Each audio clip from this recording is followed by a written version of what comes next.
Welcome to Penn State Dickinson Law's Profiles in Leadership podcast. My name is Danielle Conway, and I am the proud dean of Penn State Dickinson Law.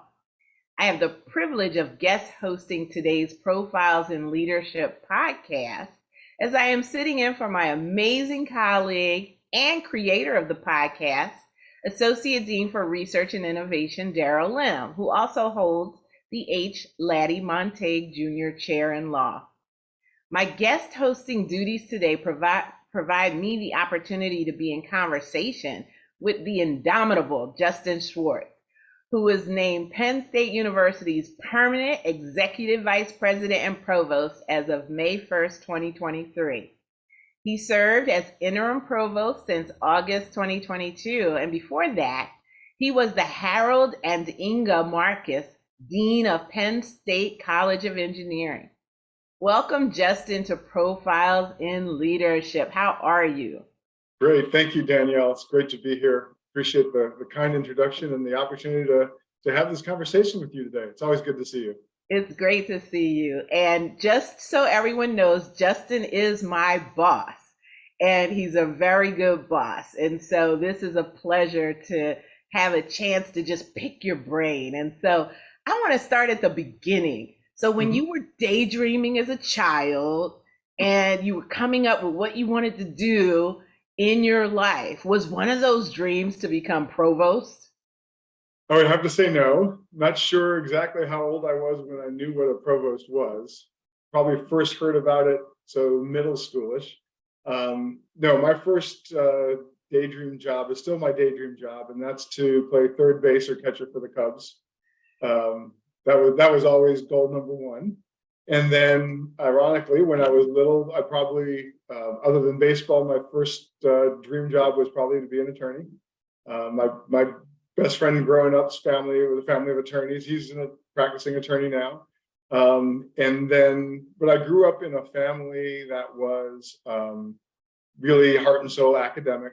So my father was a faculty member. My stepfather was a Penn State PhD and faculty member. My mom was a faculty member. So I kind of grew up, I wouldn't say to people, my friends, what do your parents do? Or being more, what do your parents teach? And so it's sort of, I just sort of, why am I an academic? Well, it's the family business. I love that. The family business is being an academic, but really supporting higher education. So. Yes. So baseball inspired you, academia inspired you. What else inspired you as a youth? So I grew up in Evanston, Illinois, just north of Chicago, which when I was, before I entered K-12, made the proactive decision to be a community that fully embraced integration. And so I didn't know this, but at the time, because I was 5, right? But I was part of a cohort of kids who were in the very first years of that integration process. And so, you think about the timing. This was probably let's see, what year I started kindergarten? Probably, 1970, somewhere around there. I was born in 65.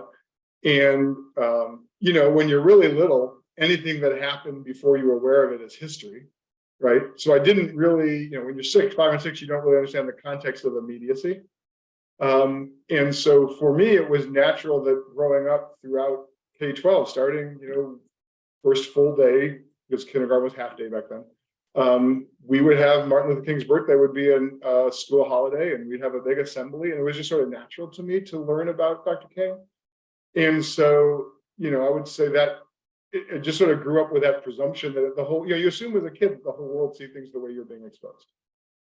So there was certainly influence there. And then, again, you think your experiences are normal, but I was in middle school when we did a big unit on South Africa. And, so I learned, and this would be 7th grade, so late 70s, right? When the Krugerrand was a big investment that people would make as financial investment, and the challenges in South Africa were becoming more visible internationally. right? So, I knew of Mandela and couldn't imagine being in prison that long. Desmond Tutu was a public figure, on TV every Sunday, the talk shows. And so, that contextualization was, certainly had a big impact on me, as did the whole baseball aspect, right? So I was, that same middle school time was when I would be taking the bus to the L to Wrigley Field on my own, and getting, I got to know a few players at a more personal level. Found out it later. So I was fan club president for one of the Cubs who, before he was with the Cubs, was with the Pirates. And though he was never the all-star, he made baseball history when he was one of the 9 starting players on the Pirates, the first time there was an all minoritized starting lineup in professional baseball. He was one of the 9 on the Pirates that day. So all of these things just sort of contributed, in a way that, when you're being influenced as a kid, you don't realize you're being influenced. But, when I look back on them now, it just seems so obvious to me. Those are really amazing memories. Thank you for sharing those. So you talked about having these really formative experiences. So during these experiences, you met some of these baseball players, but who else supported you as mentors, life coaches, cheerleaders? Your parents, of course, but who else served those roles? Right. Yeah, I mean, parents clearly, and there were always, every step along the way, there were different teachers, right? Sometimes STEM, sometimes not STEM, just those who for some reason you connected with a little differently than others, right? So that was certainly a piece. I think that probably the 2 that stand out the most were in high school. So Evanston High still has a rather unique program for AP chemistry and physics. And it's called ChemPhys, and it's you really join a cohort as a sophomore. Sophomore year, you take both high school chemistry and high school physics, and then junior and senior year, you don't do 1 year of one and then 1 year of the other. You actually alternate semesters and then take both AP exams at the end. And so you really get to know, and it's adjoining classrooms, adjoining lab space. So you really get to know the 2 teachers very well because you've got them now for 3 years. So one of them was the physics teacher who I'm still in touch with through Facebook. He was on a destroyer, I think it was, during the Cuban Missile Crisis. He was, just a strong, forceful personality, teaching physics and in a firm but compassionate way, and really encouraged us to always be thinking of, okay, it was kind of funny because I would always hear him saying, you've got to go to a prestige school. And then, of course, I went to my state school, but in engineering, Illinois was prestigious. But he wasn't really advocating for the prestige as much as the push yourself for something higher, push yourself for something better. And then his counterpart in chemistry was Dr. Mefi Ngoy, who had escaped from Zaire during political turmoil there. He had a chemistry book that he authored in French in Zaire that he couldn't take with him. And he was just a warm, kind-hearted, very effective teacher, nice accent, and just sort of related the contrast between their personalities, but the clear warmth and collaboration between them was a wonderful balance of inspiration.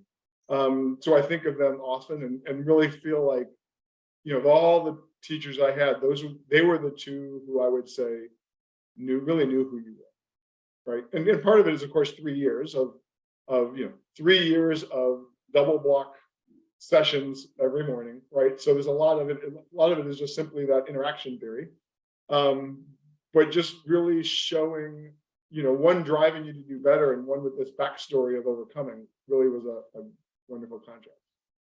So the way you've described that, I think, really creates a kind of special bond between these individuals, their warmth, and then your pathway to engineering. And I don't know if people would ever think about warmth and engineering. Well, I hope so.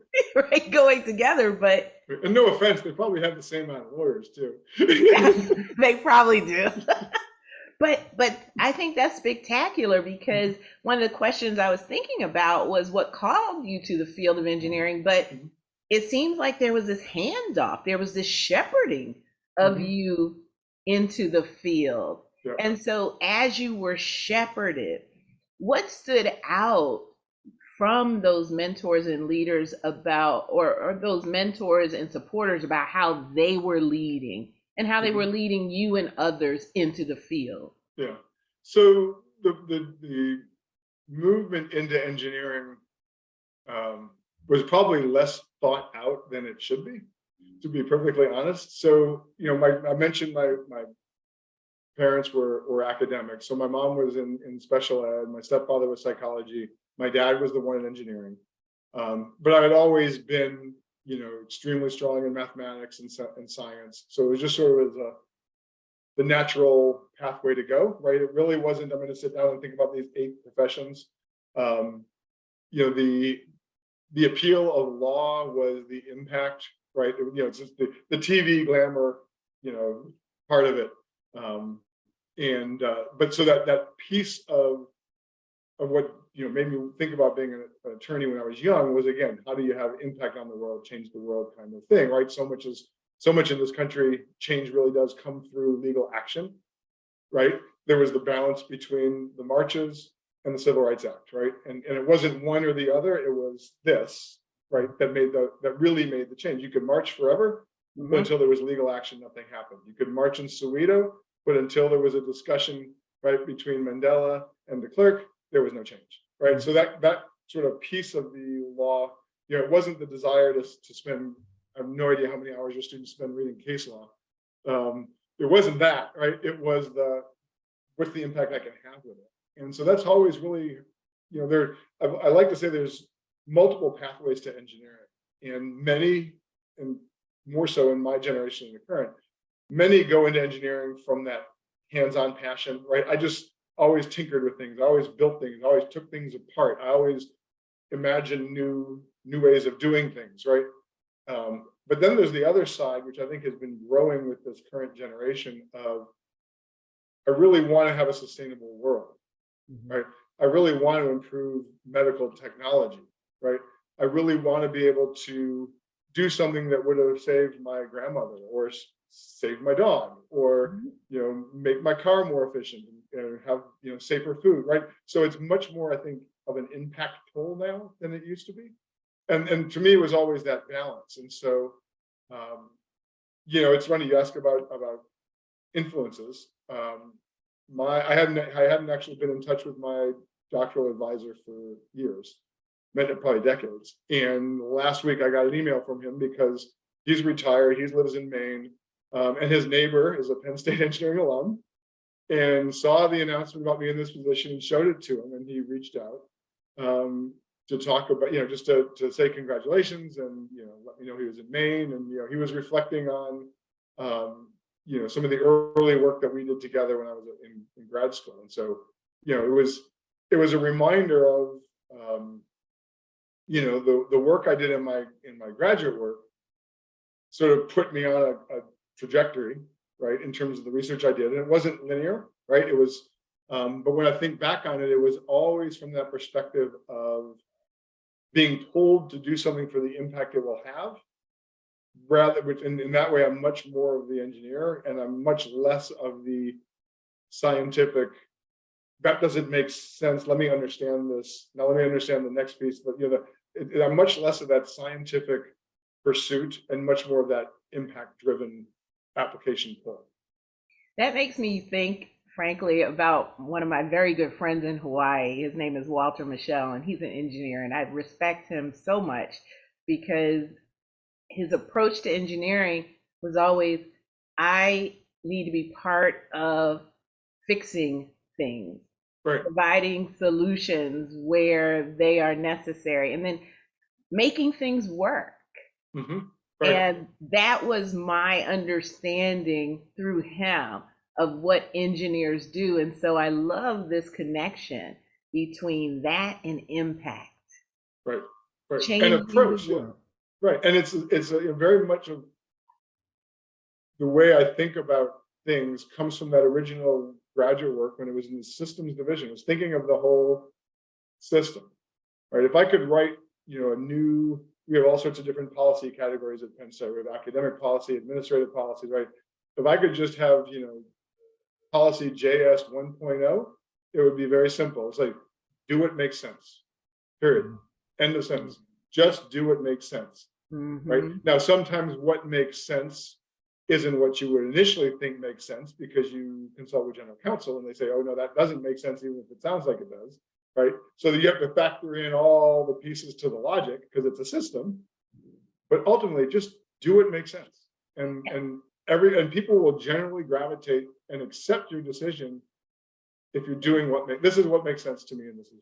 Yeah, and what you're describing are systems that work on other systems. And so your framework may actually be primary because some systems just may be antiquated. Right, that's right.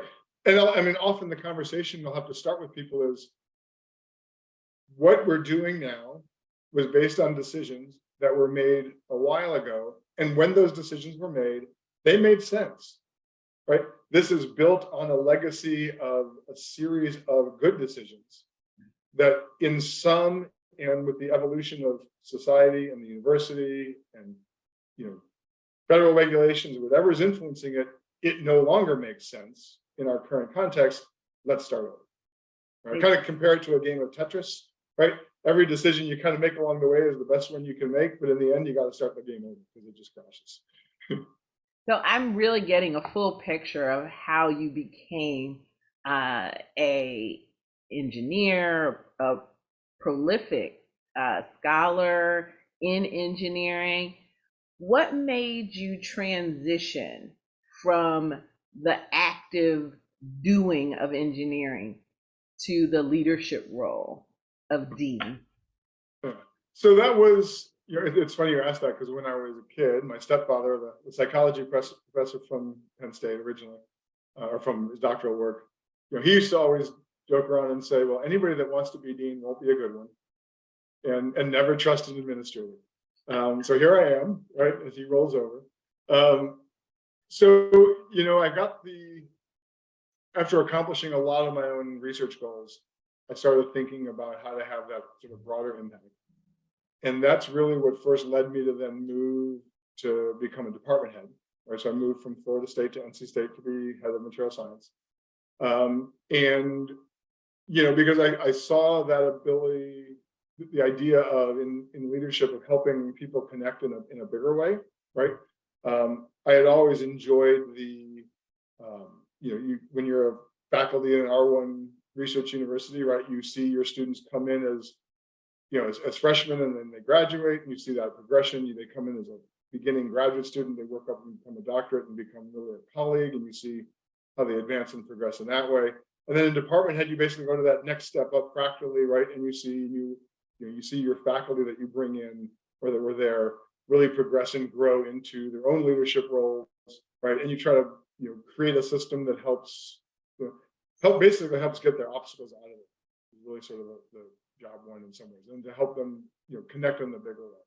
So I did department head for 8 years, really loved that period. I will say that when I was department head, dean and chancellor at NC State would say department head's the hardest job on campus. They're right. So I realized, well, why do I want that? Right. And then I got to a point where one, we had accomplished a number of the goals I had set out for it in the department. But two, I started finding, and just to back up, so my first academic job was at Illinois, back to my home, where I got my bachelor's degree in nuclear engineering, went to FSU in mechanical engineering, went to NC State material science and engineering, because I always had this bigger system view of engineering. So I kind of got to that point where I realized the things I wanted to accomplish and do next essentially needed that bigger stage, that bigger bully pulpit that comes from a dean position, right? And I would find I would try to initiate something and I'd make some progress as department head. I'd mention to the dean it wasn't going as far as I wanted. He'd send out one note and boom, it would advance, right? And just sort of seeing that, that bigger scale of connectivity across the engineering envelope rather than the individual disciplines. And the opportunity at Penn State came up. So, we had, our department had a connection to Penn State through a number of different faculty. We had at least 3 who were Penn State alums in some way. No, 3 who were alums, and another one I hired who had been faculty here. So like, there was just and material science at NC State is really strong. It's one of the strongest disciplines in engineering, science and engineering at Penn State. So there was just a natural connection and feeling to apply for it. And then, I've been in land grant universities since I graduated high school, right? So Illinois, and then Illinois is an undergrad, MIT and grad is a land grant, so not really talked about as often in that context. Back to Illinois, then I went to FAMU, FSU College of Engineering. Florida State is not the land grant. Florida State University had been the Florida College for Women until 47, and it converted to being both genders because of the high demand for GIs. But Florida A&M, of course, is a land grant from the second round of land grants, right, that were responding to, the treatment of African Americans who basically weren't welcome in universities in the South, right? So it was a parallel, it was a separate and unequal creation. And then, of course, NC State really takes land grant to its mission. So, Penn State was just culturally a natural fit. So I was, lucky to be chosen and excited to have the opportunity to join 6 years ago. And, that was a period of my professional life that I've enjoyed it from day one since I joined here.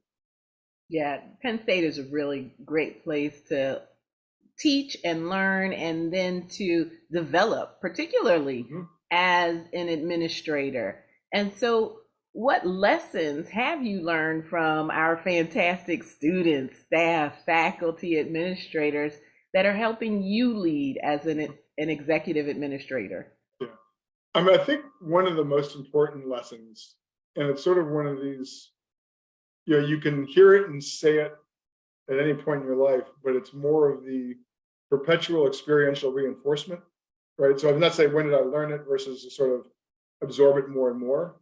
And it's the simple, almost obvious lesson that, good ideas come from everybody. And that, and this is, I guess, in some ways very, engineering, where, there's always some sort of performance metric that's quantitative and sort of definable, right? The fact that anybody will have and can have insight, right? So the whole notion of, the value of diverse teams almost becomes self-evident when you stop thinking about who on the org chart is making input rather than just hearing the input, right? And valuing the contributions. And sure, someone who's got decades of experience is going to have, perhaps an advantage in providing input, but not always. Sometimes that also brings, the burden of history, right? And the burden of, this is how it's done before, so it can almost prevent that new thinking, right? So there's that balance there. And so thinking about, who should be in the room, right? And how do you build the room? Sometimes it's not the room. Sometimes it's how do you build the series of rooms so that everyone is not just there with their experience, but is in a place where they can share their experience, right? And that you can really hear it and build on it in a way that brings its full value. I was really impressed when I heard you speak in a different setting. And in that setting, I had become aware that you also co-founded a company. And so when you're talking about these benefits that are coming from having all of these people with not paying attention to their status, but thinking about their ideas, when you talk about having them come into a room, how much of that is as a result of that entrepreneurial activity you were engaged in versus where we are in higher education? Yeah, it's difficult to differentiate, of course, right? Because, as a person, all your experiences sort of meld together, right? So, what part of my leadership comes from, interacting with graduate students over decades versus being a parent for decades versus, interacting with other leadership at the university, right? It all kind of melds together in your brain, and somehow the neural network figures it out, you hope. So it's hard to separate. The thing I've enjoyed about the entrepreneurial experience of a small little engine that could spin off was, the critical lesson that I heard early on for startups is focus, right? And if you're not sure which project to work on, you probably have too many projects. Right. And there were times early on when, like, employees would say, oh, here's this other opportunity, we should go for it, we can probably get that contract. And I would have to say, and I could see the appeal, right? I mean, you're small, you want to keep going, you got to keep the doors open. But, I would say that, how does that fit with what we're trying to do? So no, we're not going to, the opportunity cost of going for that is too high. Let's focus on what we're really good at. What can we do that nobody else can do? And is that important? And since we know that's important, let's focus on that and move that forward. And that's sort of been between the fact that, it's a spin-off and a lot of the people in the company, there's not that many, are also doing it, along with a full-time position. Maybe we haven't grown and expanded as much as we might have. On the other hand, we've managed to keep going in a slow and steady way and producing the outcomes that we've been seeking. I think part of leadership and good leadership is also doing what you just described, not being distracted by the, bouncing red ball, right. But maintaining focus, because many times success comes from the investment, and the investment is realized upon this long pathway of learning and understanding what your product is, what your science is, what it is you're trying to accomplish, and being really good at that. And so when you are helping your colleagues at Lupine Materials and Technology stay focused, you're actually helping them grow too, because you're not out there saying, we need to get all of these contracts. Rather, you're saying, we need to be great at what we're doing. Exactly. That's phenomenal. So I want to transition that because I just learned something more from you, Provost.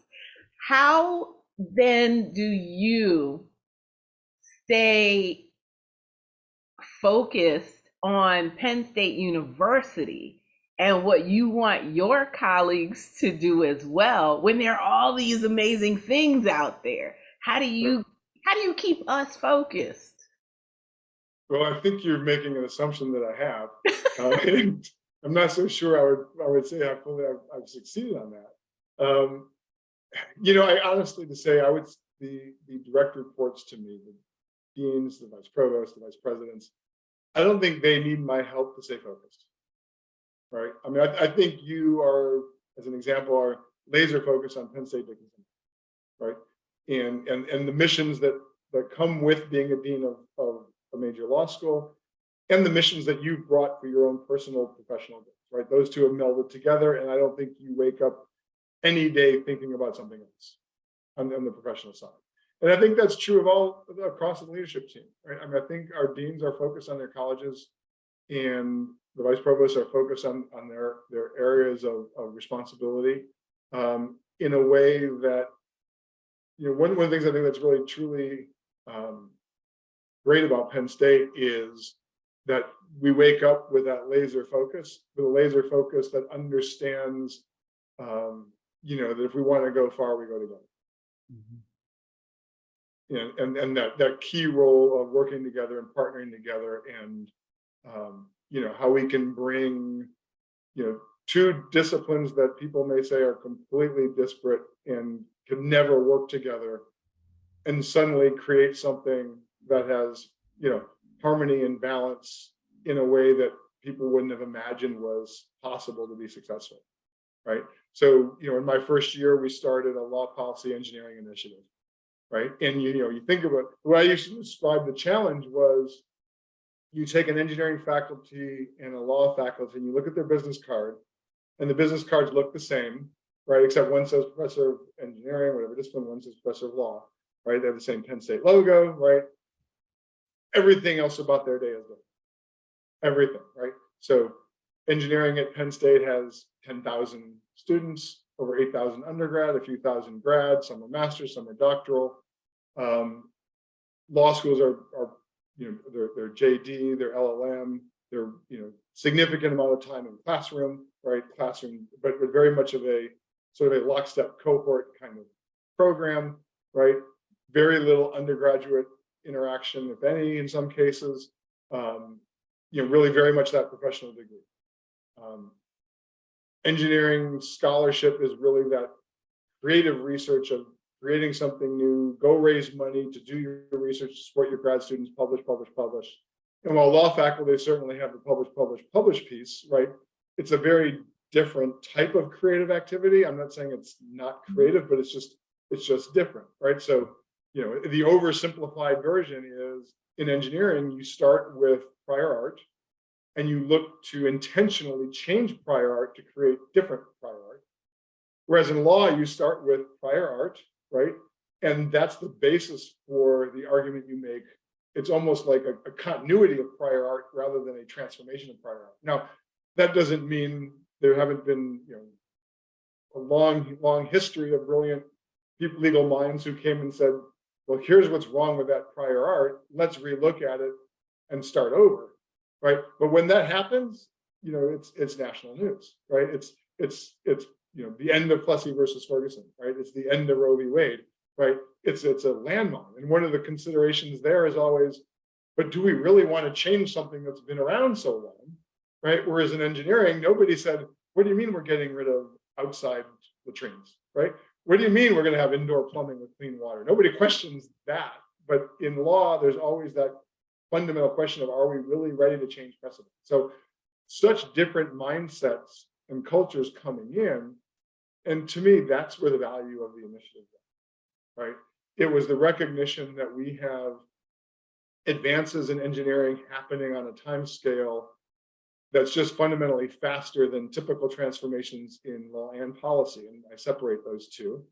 That's causing problems, right? So, back when this was starting was when we heard of a few examples of autonomous cars causing car accidents and someone dying. Well, there's no policy, there's no regulation, there's no legal structure to talk about whose fault when there's no one there, right?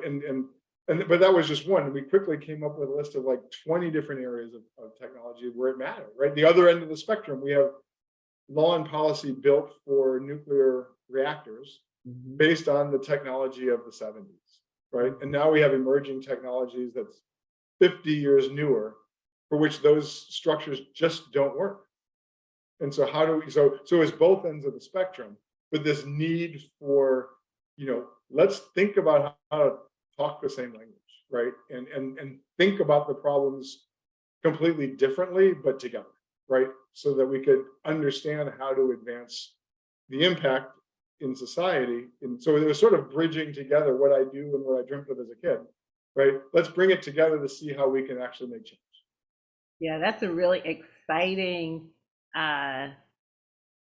framework that you really built around prior art, and it speaks to me having practiced intellectual property law for a time. So I think it makes me think of some benefits of immutability about the physical world, but you still push and challenge the physical world.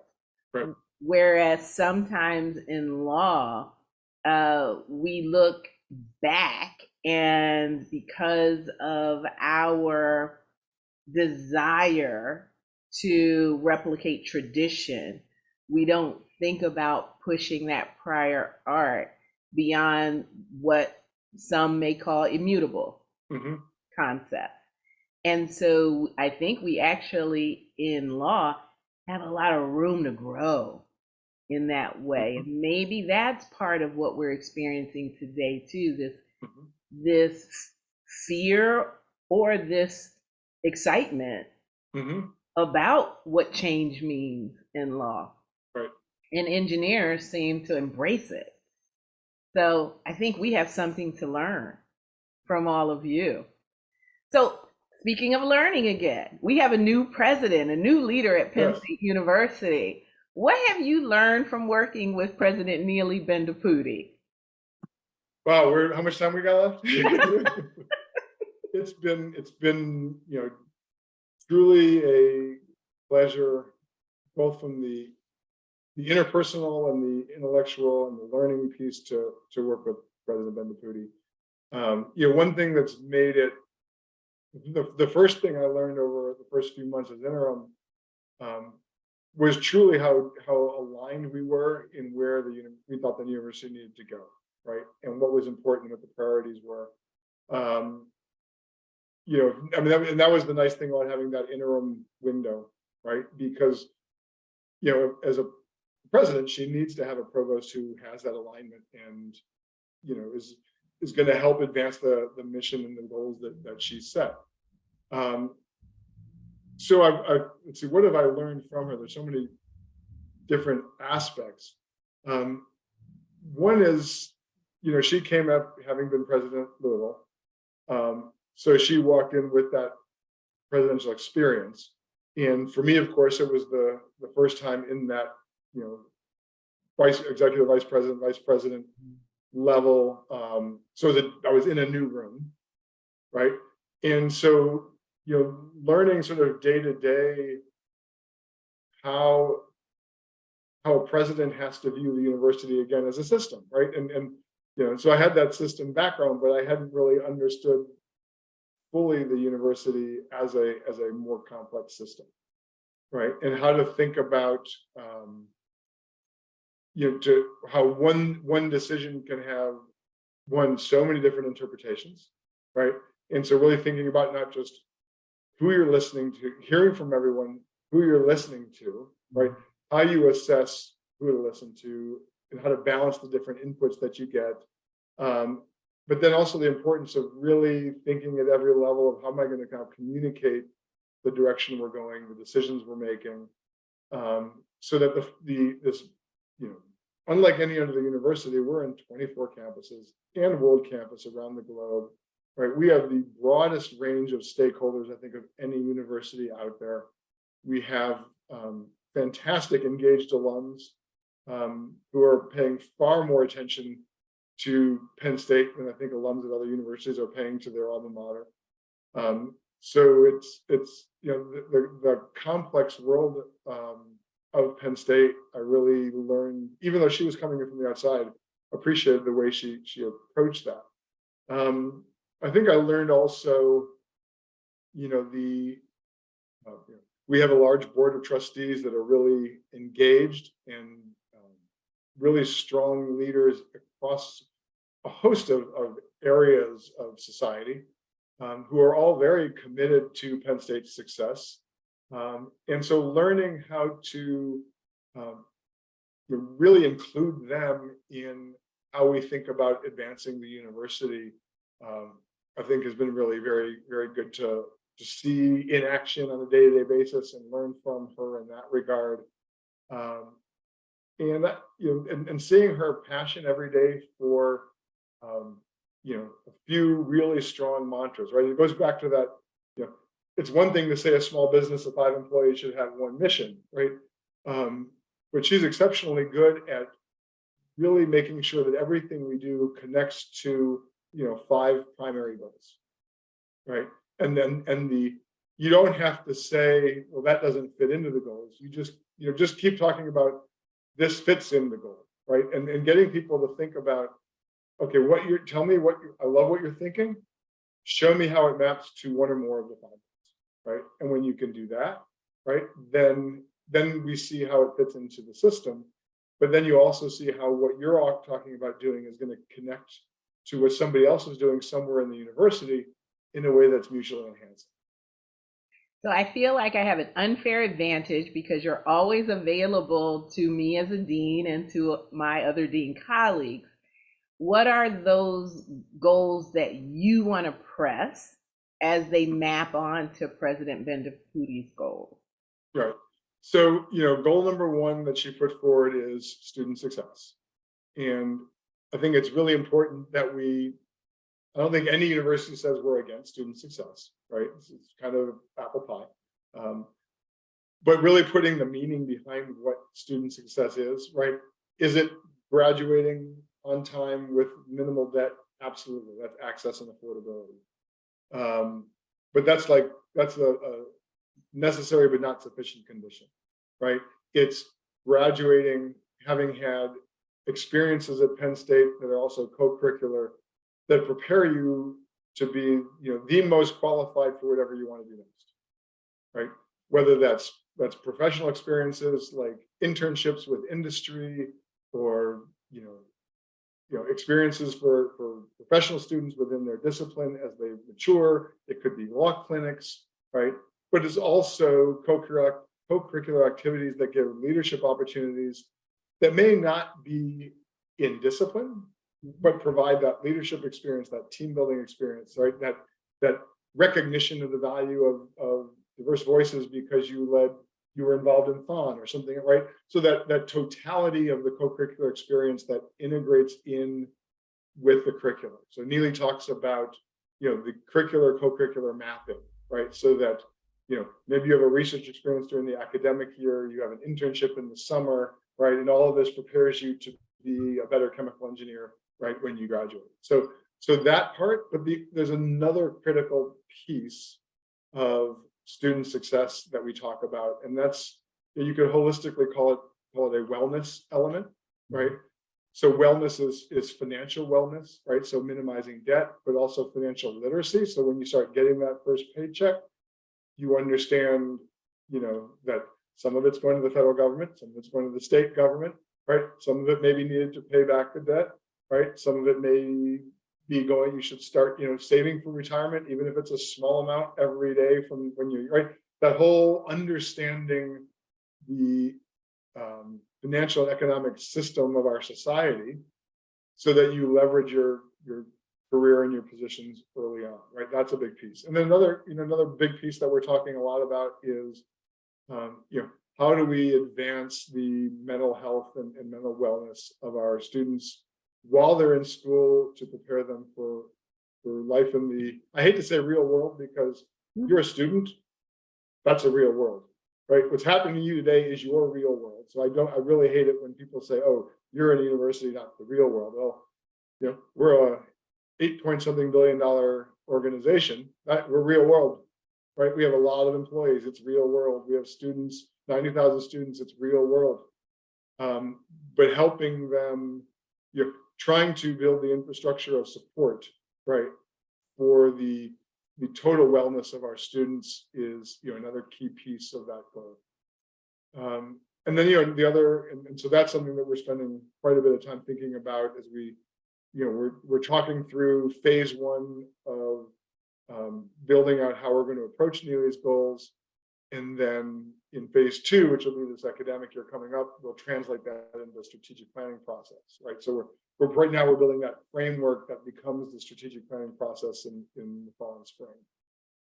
So that's a big piece. Another big piece in my role is, looking at one of Neely's goals, which is, advancing our research impact, right? In particular, our interdisciplinary research impact. Another goal is related to diversity, equity, inclusion, and belonging. Another goal relates to the land grant mission, right? And another one then is really effective and efficient operation of the organization. In some ways, she has 5 goals, but they're really a weave, right? Not 5 individual separate pieces. So one of the things I'll be starting soon is leading an effort for faculty diversification for the long haul, right? Which is not only recruitment, right?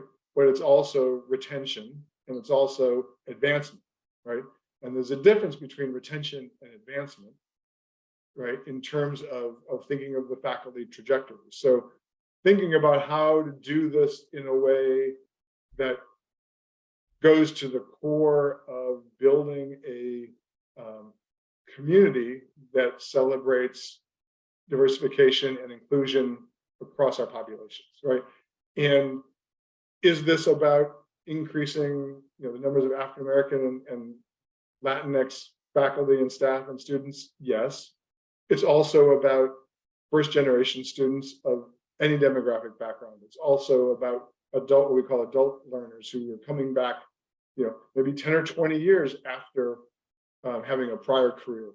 I had a colleague years ago at FSU, faculty member, who served 20 years in the military, then went back and got his doctorate, and then joined our faculty.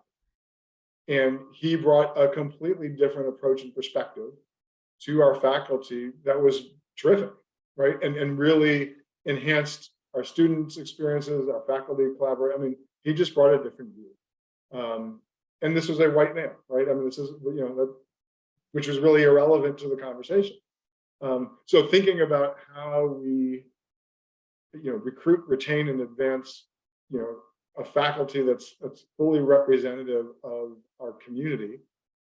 We are known as one of the strongest universities for supporting active military and veterans, right? And how do we expand that impact, right? That's a critical population. So all of this fits together in terms of my big goals for the next couple of years. It does. It really it creates that mosaic that I think we were referencing implicitly when we're talking about what you do as an engineer. Right. That's right. How do you create that mosaic? And I like to think about the president's goals and your goals in that way, because it's fluid, and sometimes one takes primacy over another depending on the context or the situation, but none is submerged. Rather, there are times and places when one needs more attention than the other. Right. And so are we in one of those places, for example, when diversity, equity, inclusion, and belonging needs to take some precedence at the university? Right. And one phrase that people hear me say, and maybe I haven't defined it enough, so I don't get asked that much about it. So either it means people know exactly what I'm saying, or they have no idea what I'm talking about. Never sure which. I'd like to talk about democratizing Penn State resources, right? And we are different from other universities in that we are one university, literally at 24 locations plus World Campus. And so what I mean by that is, we talk about access and affordability. And usually when higher ed, when people talk about access, they're really talking about admissions, right? Making it possible for a student to apply and be admitted and be admitted to the school, and the affordability is they can come and pay the bill, right? I like to think of access as being something we need to provide students throughout their career at Penn State. And so, if a student joins Penn State at Brandywine, there are reasons they join that campus, and there's a lot of good reasons to join Penn State Brandywine. It's a great campus, but there may be things in Penn State that are not in Brandywine. So how do I give access to the student at Brandywine to a resource that's at New Kensington or University Park or Barron or Harrisburg, right? And it's not just about making UP accessible to all the campuses, right? It's about making all the campuses available to all the students and thinking about it from the lens of the student, right? I want to be, I'm an athlete and I want to live close to home, and this campus has a good D3 team in my sport, but it doesn't necessarily have some of the classes I'd like to take for my intellectual goals. So how do I access those because there's somewhere else at Penn State? That's what I'm trying to get to with the idea of democratizing our resources. And then the same thing for our faculty, right? We have infrastructure, resources, research labs, shared facilities across the university that we want everyone to be able to really take advantage of and benefit from. The more our resources get utilized, the bigger their ROI, the greater the impact. So trying to think about how we can live in a world where geography still matters, right? I'm not going to say it's easy to be in Abington and access something in New Kensington, but we can make it a little easier, right? How do we learn from these sudden the sudden imposition of Zoom and Teams in our lives, and then figure out how to say, okay, we've learned that geography matters sometimes and not other times, right? We've learned there are things that we can do in this blended mode, and how do we then use that to say, we are a university of 6,500 faculty, 90,000 students, and we're all in this together, right? And try to break down some of the unnecessary obstacles to interacting. I love that. And I'm saving wellness and well-being to the end because I'm excited by it. And so I love to end on a high note, not because it is least important. So what actions do you take, Provost Schwartz, to bring balance in your life, to come and do a podcast on a Friday when life calls? So I tried to, one, I think it's important to learn, and this is something I've struggled with for 58 years and will struggle with for the next 50. And that is, of course, managing my own time and being disciplined on my own calendar, but setting aside times to do things other than, right? It's very easy, as you know, to fill 24/7, literally, with the things that we are passionate about doing or need to do for our positions. But that doesn't give me the ability to even succeed at work. There is a point of not only diminishing returns, but regression, right? And so, I do cycle, I run very slowly, I swim even slower. I've got family life and spend time with them. I've got a hot pepper garden that I plant every year here, and create some pretty hot peppers that I'm happy to share. And so I try to, I will find that some of my best ideas happen when I'm not in the office. They happen when I'm out on a bike ride going through farmland, or on a run trying to not think about my knees hurting. And so balancing out how I feel my day is really critical, and trying to remain strict and disciplined to it is important. So the last question, and thank you so much for spending this time with us. Oh, my pleasure. What's your personal moonshot? So, part of it was this. I talked a bit already about the democratizing resources at Penn State. That's not a